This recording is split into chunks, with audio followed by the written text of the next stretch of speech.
Well, welcome back to another edition of On Point here with Eric Ham, political analyst and best-selling author. You know, Eric, I've been thinking about this, and of course, we are not trying to judge anyone, but you have been covering politics for a long time as well as I, and I can remember the days of, Watergate, Iran-Contra, all sorts of scandals, even some sexual ones to a certain degree, Gary Hart going down the list. But I've never seen anything quite like this. At an election where we're talking about that we should be focusing on, the future of our democracy, foreign policy, immigration, the economy, so on and so forth. We are now, basically embroiled in a presidential candidate who is facing, 4 indictments and 91 charges. And the latest thing now, of course, we have learned, people probably know this already, the defamation trial in New York, where he was found that he has to pay over $83 million to Carroll, where he was already found liable for sexual abuse in the trial prior to this. Wow, what does this mean, especially now as we're moving forward, with an election here that's so important? Where are we going with this?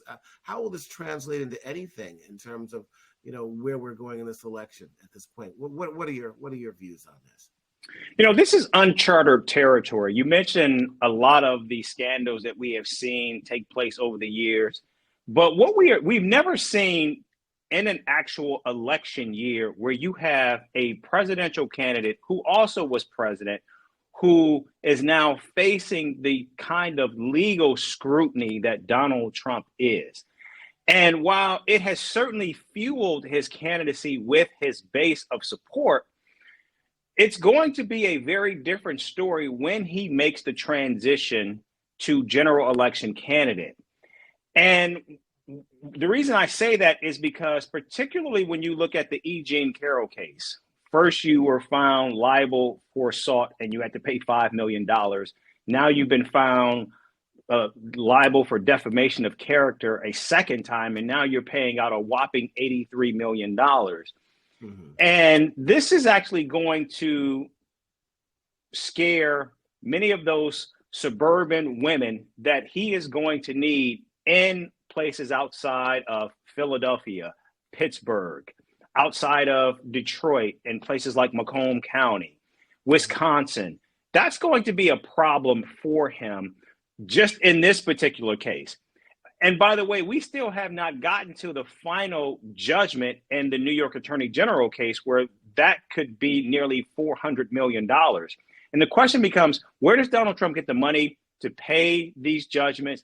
And also, what does that mean for his campaign? Because now we're already seeing Donald Trump walk a massive tightrope, but then he's got to figure out where he gets the money from to continue to fuel his candidacy, all the while continuing to confront the multitude of legal issues that is facing him.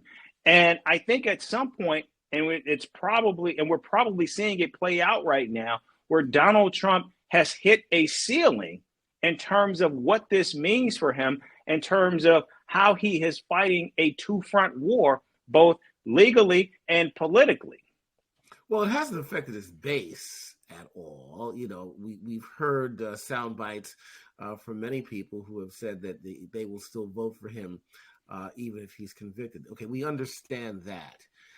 But again, in terms of the independent voters, like you're saying, suburban white women and so on and so forth, perhaps this may have some effect, although it seems like, at least according to the polls and the pundits that we also listen to, that he will still be the nominee for the Republican Party.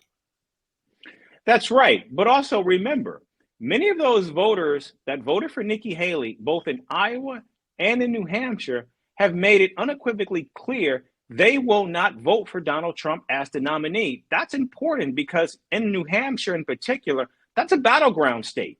So what happens if Donald Trump loses New Hampshire? We're talking about 40% of voters that are not backing him.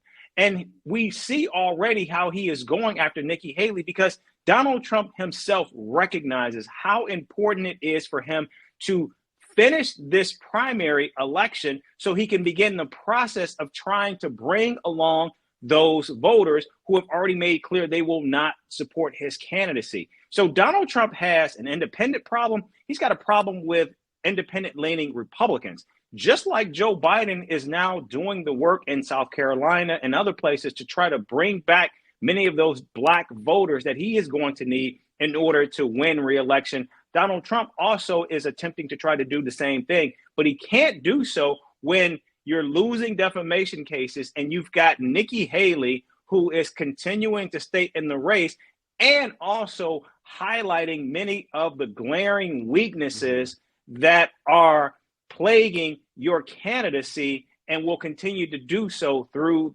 November. All right, we're going to talk about the Democrats and Biden in a minute here. The Republicans are still front and center for the most part right now. I guess the question is, we're talking about a general election, as it were. There are a lot of people who say, a lot of experts who say that this election is going to be very close. I think you might have said that too. I'm not sure. But I guess my question is, with all of this, and in a general election with everything that Trump faces, how close might this election really, really be? This process is very fluid. It literally changes on a dime. 1 minute, we're talking about how the courts could have an impact in determining the outcome of this race by the decisions that they make, particularly as we look at a situation like Maine or Colorado, where Donald Trump has been left off the ballot. Now, I think in the instance of this E. Jean Carroll judgment, I think we could see where Donald Trump's criminal liabilities could also come back to be a problem and bite him to harm his candidacy. And so now, because when you look at the E. Jean Carroll case, this is twice that he has been found liable and now has to pay a massive judgment. And this is only the beginning. And we have seen already, in fact, if you go back decades, Donald Trump has lost cases or has had to settle cases, either in terms of his Trump University, housing discrimination cases. And now we see this. And we haven't even gotten to the criminal liability yet. And again, Donald Trump is attempting to try to make the pivot from a primary candidate to a general election candidate. And what we are already beginning to see is people are having questions about Donald Trump as a candidate in a general election matchup, and where Donald Trump has used these criminal proceedings to great effect to fuel his base. That base has a ceiling of support. He's going to need to be able to add to that. And when we see losses like this with E. Jean Carroll and more potential losses, that has the ability to actually detract, not add to what he needs to actually win this election. So we don't know if it's going to be a close election or it could be a landslide. But based on what we're seeing right now, it's set up to where if it's a close election and he loses, or if he loses in a landslide, we could see the makings of that actually taking place right now. That's why this is so intriguing, what we're seeing play out.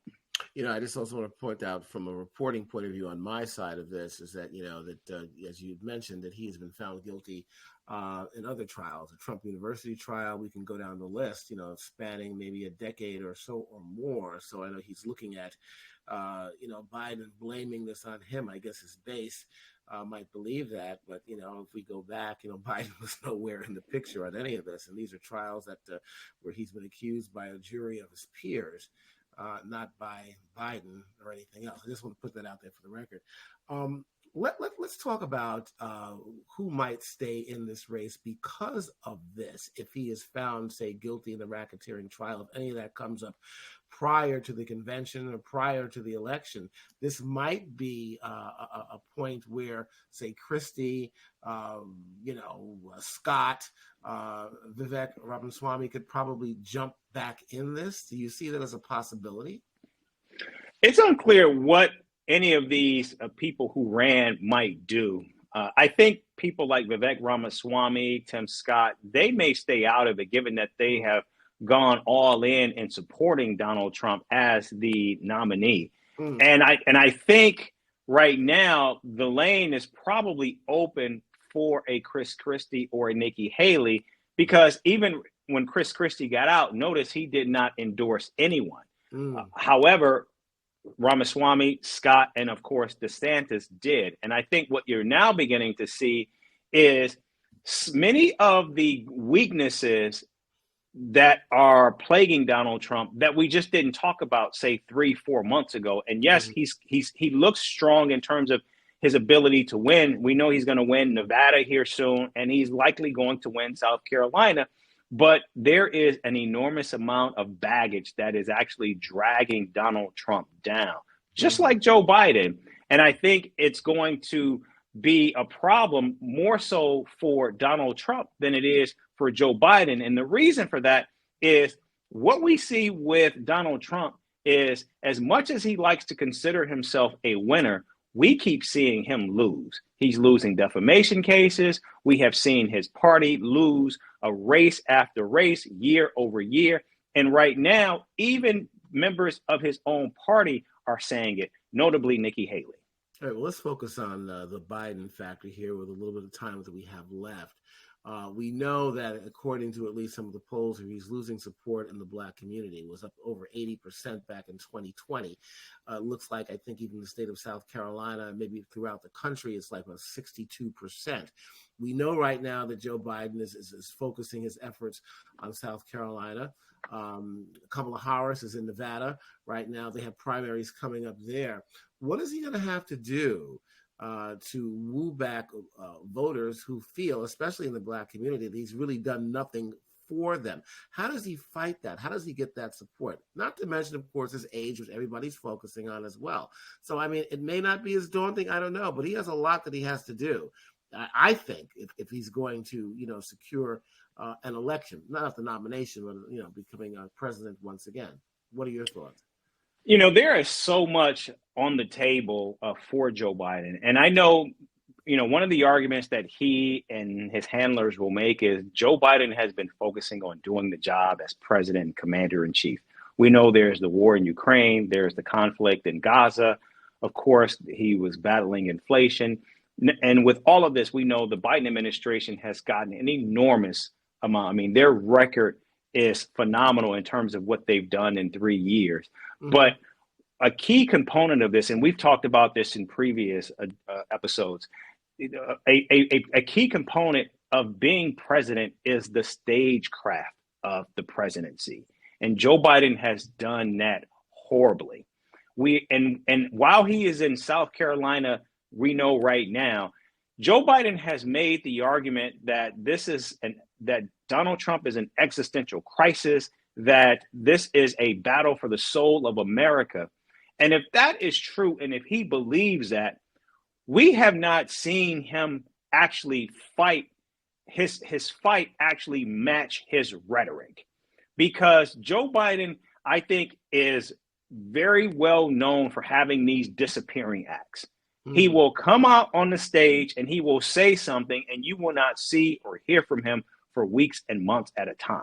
So if democracy is at stake, if Donald Trump is an existential threat, then why are you not out here fighting and showing the American people that you are fighting this threat?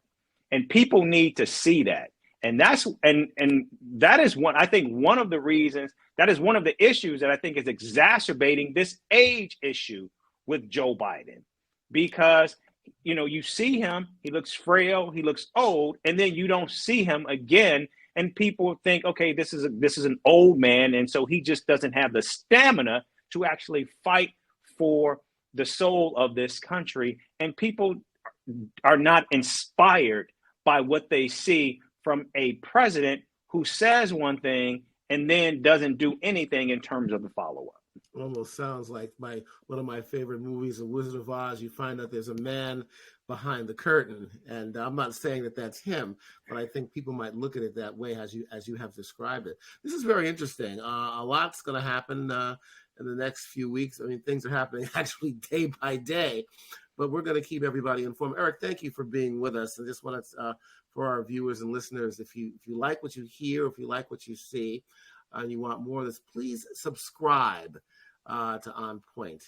We would love for you to do that, and we are here committed to keeping you informed. And again, as I always say, This show is an attempt to make sure that you get information, not swaying you towards any one party or person. That is something that both I'm committed to as a journalist and Eric an analyst. He analyzes, I ask the questions, I probe and try to give you the very best so you can make an informed decision, whoever that might be. Thanks for joining us once again, Eric. We'll talk to you soon. And all of you viewers and listeners, we'll see you soon too. Take care.